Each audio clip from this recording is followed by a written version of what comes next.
Le chêne un jour dit au roseau, vous avez bien sujet d'accuser la nature. Un roitelet pour vous est un pesant fardeau, le moindre vent qui d'aventure fait rider la face de l'eau. Vous oblige à baisser la tête, cependant que mon front, au rocasse pareil, non content d'arrêter les rayons du soleil, braver l'effort de la tempête, tout vous est aquilon, tout vous semble zéphyr. Encore si vous naissez à l'abri du feuillage dont je couvre le voisinage, vous n'aurez pas à t'en souffrir, je vous défendrai de l'orage. Mais vous naissez le plus souvent sur les humides royaumes du vent. La nature envers vous me semble bien injuste. Votre compassion, lui répondit l'arbuste. Par d'un bon naturel, les vents ne sont moins qu'à vous redoutables. Je plie et ne romps pas, je plie et ne romps pas, je plie et ne romps pas. Waouh, c'est quoi ton texte? Bah c'est une fable de La Fontaine. Mais de quelle Fontaine?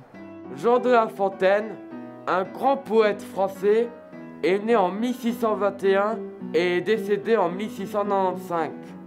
Pourquoi tu slams? Bah je parle de résilience. De quoi? La résilience, nom féminin, est la capacité d'un système ou d'une espèce à surmonter un bouleversement de son environnement. J'ai rien compris.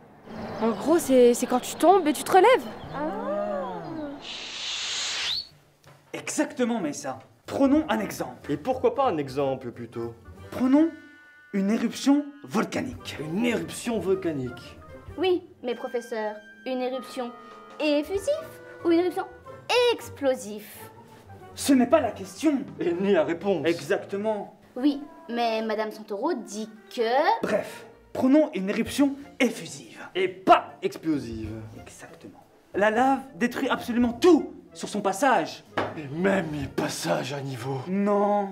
La nature reprend toujours ses droits. C'est la lutte finale.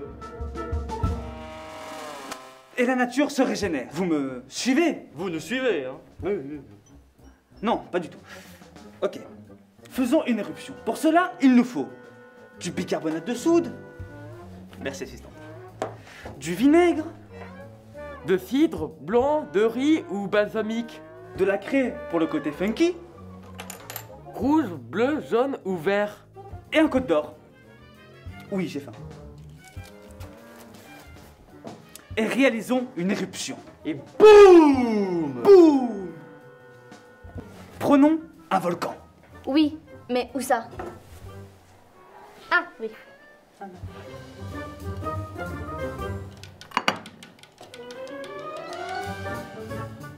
Maintenant, procédons au mélange.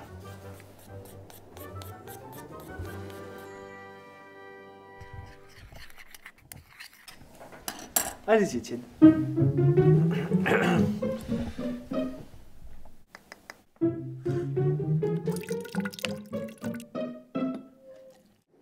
Et normalement, nous devrions avoir une éruption.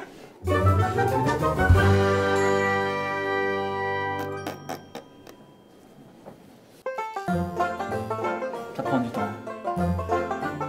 C'est si beau.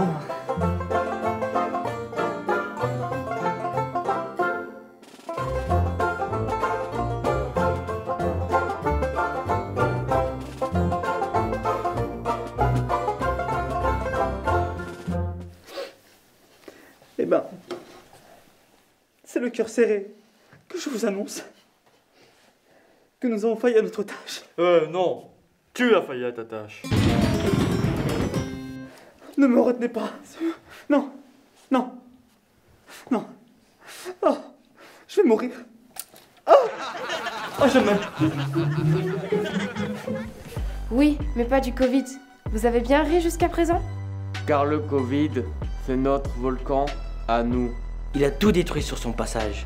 J'ai 14 ans, je ne suis jamais vraiment rentrée en secondaire. J'ai 14 ans et j'ai perdu 14% de ma vie. Qui va me les rendre? Au taekwondo, je suis passée de ceinture noire à ceinture verte. Depuis le début du Covid, j'ai perdu 1600 heures d'école. De cours, de liens sociaux, de conneries entre potes et surtout de motivation. Je ne connais même pas le visage de mes camarades de classe. On prétend que j'ai du temps libre, alors qu'en fait c'est juste du temps renfermé. Tout ça parce qu'un mec a mangé une chauve-souris. Comme la nature, on va reprendre nos droits. De force, s'il le faut. Boum!